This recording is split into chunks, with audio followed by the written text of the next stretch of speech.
જી ખાસ કરીને વાત કરીએ તો ગત સપ્તાહમાં જે રાજકોટ મહાનગરપાલિકાના વિવિધ આરોગ્ય કેન્દ્ર છે ત્યાં IHIPના પોર્ટલ મુજબ જે આંકડા નોંધાય છે તે મુજબ જોવા જઈએ તો ગત સપ્તાહે ડેન્ગ્યુના 19 જેટલા કેસ છે નોંધાયેલા છે. આ ઉપરાંત મેલેરિયાનો 1 કેસ નોંધાયેલો છે, ટાઇફોઇડના 5 કેસ નોંધાયેલા છે. આ ઉપરાંત શરદી ઉધરસ અને તાવના કેસ જોવા જઈએ તો અરાઉન્ડ 1500 જેટલા કેસ છે અને ઝાડા ઉલટીના કેસ છે એ અરાઉન્ડ 245 જેટલા કેસ નોંધાયા છે.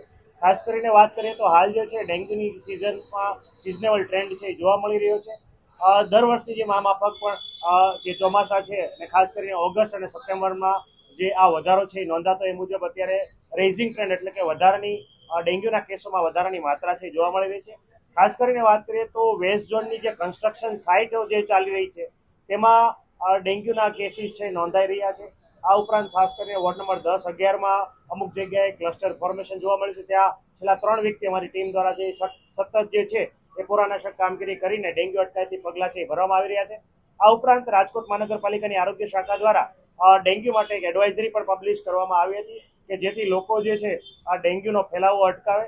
ફેલાતો અટકાવવો કઈ રીતે, ડેન્ગ્યુના લક્ષણો શું છે અને વહેલી તકે ક્યારે હોસ્પિટલાઇઝ થવું વગેરે લક્ષણોના આધારે મરણ છે એ ક્યારે ના થાય વગેરે જે સાવચેતી છે રાખી શકાય. આ ઉપરાંત અઠવાડિયામાં એક વખત તમામ ઘરના તમામ પાત્રો છે ડ્રાય ડે ઉજવવા, અગાસી ઉપર પાણીનો ભરાવો જે છે અટકાવવા, ઉપરાંત ફ્રીજ, ટ્રે અને અન્ય કુંડા છે વગેરેની જગ્યાએ જે છે એ ચોખ્ખા પાણીમાં જે ડેન્ગ્યુ જે મચ્છર છે એ ચોખ્ખા પાણીમાં જ થતું હોય છે. તો જ્યાં ચોખ્ખા પાણીનો ભરાવો થતો હોય એ પાણીનો ભરાવો અટકાવવાની કામગીરી જે છે અને લોકોમાં જાગૃતિ ફેલાય એ અંગેના પ્રયાસો કરવામાં આવી રહ્યા છે. હાલ જે છે અમારી મેલેરિયાની ટીમ દ્વારા ઘરે ઘરે જઈને હાલ જે છે એબેટ એટલે કે એબેટ નામની દવા છે પાણીના ટાંકામાં નાખવાની કામગીરી, આ ઉપરાંત જ્યાં આર્ટિફિશિયલ મોટી માત્રામાં પાણી ભરાતું હોય એ પાણીની અંદર ઓઇલ બોઇલ નાખવાની કામગીરી અને પોઝિટિવ સસ્પેક્ટેડ કેસ આવે ત્યાં પણ ફોગિંગની કામગીરી છે એ કરવામાં આવી રહી છે.